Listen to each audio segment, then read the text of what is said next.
Greetings. I have a video from about 13 years ago titled Quick Comment on the Baphomet Controversy Amongst UPKers. And that video was about different One West descended groups squabbling over the hand positions held by the respective leaders of rival organizations. And at the time I made that video, which was back in 2010, the controversy itself was already 2 years old, right? It started in 2008. As in 2008, GMS sought to expose Tazadakia, the leader of the ICGJC, the Israelite Church of God in Jesus Christ, and they sought to expose him by accusing him of deliberately throwing the so-called mano cornuta, the horned hand, which they claimed was employed by him to signal that he was a secret Satanist. And hilariously, the ICGJC then responded to that by producing footage of Tahar, the leader of Great Millstone, with his hand in the same position. And I covered that in that video. Now, Tahar would later go on to say that he had his hand in that position involuntarily, which of course wound up undermining his polemic against Tazadakia. Now, sometime after that, GMS also went on to accuse other people of signaling 666 with a secret hand sign, and someone responded to that by once again producing footage of Tahar having his hand in the same position. And not only that, doing so on multiple occasions. Now, the point here is that there was a clear pattern of GMS members trying to expose people based on the positions of their hands, and then discovering that their own leadership unwittingly had their own hands in some of those same positions. And again, I'll link to these videos in the description, and I always try to list all my sources in my video descriptions. Now, the reason why I'm taking this very brief trip down memory lane is because fast forward 13 years to just yesterday, Eshon Burgundy put out a video, and in that video, he notes how he was a longtime fan of the popular Thoughts Camera Action account, which has over 120,000 subscribers at present, and which itself is constantly trying to expose others, sometimes using some of the same arguments that GMS was using more than a decade ago.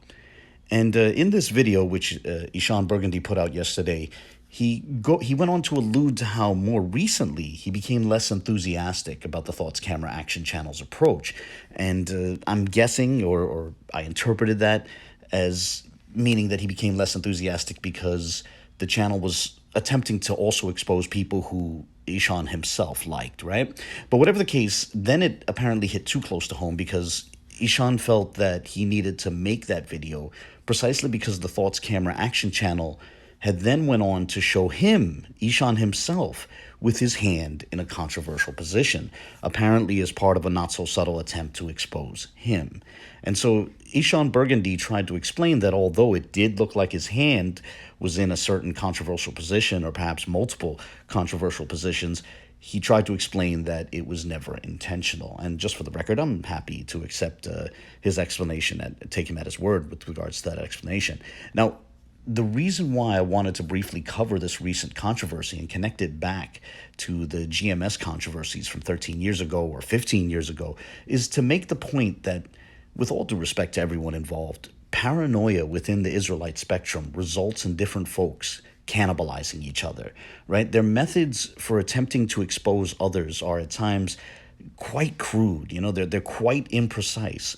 And thus they wind up applying to people that they themselves like. The polemicists launch polemics that apply to people they like or to their own leaders and perhaps even to themselves. Hence the line at from Hamlet about the engineer getting hoisted on his own petard. You see, sometimes the one throwing bombs blows himself up. And, by the way, on a side note, people are also saying that yesterday our right honorable friend, the good doctor from over at the We Woke Now channel, also went live to address this controversy, and then he quickly set his live to private. Now, I didn't see this, but those who did see it claimed that he described himself as a former Freemason. Like I said, I myself did not see the live, but perhaps the good doctor could make it available again, or perhaps his supporters could ask him to do so. But if not, perhaps it's not a big deal, because apparently the good doctor is going to address this in a future show, and more relevant to him describing himself as a former Freemason, he did that as far back as 2018. So this wouldn't be the first time he did so. So, for example, consider this clip from a public Facebook video that he posted, and fair use. Right, I got some books here, right? kind of ashamed to admit, but I was a Mason. At one time, I was a Freemason. That's why I know a lot of this stuff. These are some of the reference books that I have. I'm sure that some would find that interesting. And, me personally, I won't make too big a deal about it. But I must confess that I, too, find that at least a little bit interesting, at least because I'm personally interested in the broader subject of Israelite leaders who were Freemasons. As Jacob Dorman covered in his doctoral dissertation, a number of early Israelite leaders like William Saunders Crowdy and Wentworth Matthews were Freemasons. In fact, apparently the Commandment Keepers had a parallel Masonic lodge attached to it, right? And so it's interesting and perhaps even fun to add the good doctor to that curious list of, Israelite leaders who were once Freemasons, right? And I'm reminded by this of a related topic. I'm reminded of how the church, which the good doctor connects himself to, which is First African Baptist Church in Savannah, Georgia, had so many Masons within it that when a visiting preacher tried to preach an anti-Masonic sermon, his sermon was cut short, right? And this is covered in E.K. Love's book on the First African Baptist Church. And I also covered this in a video from a couple of years ago titled Are Islamic Phrases on the Pews Impossible?, which I'll link to in the description. But again, I just to be clear, I don't intend to make too much out of these interesting bits of trivia, lest we fall into the same methodological ditches that our friends who are over there musing over hand positions have stumbled into, right?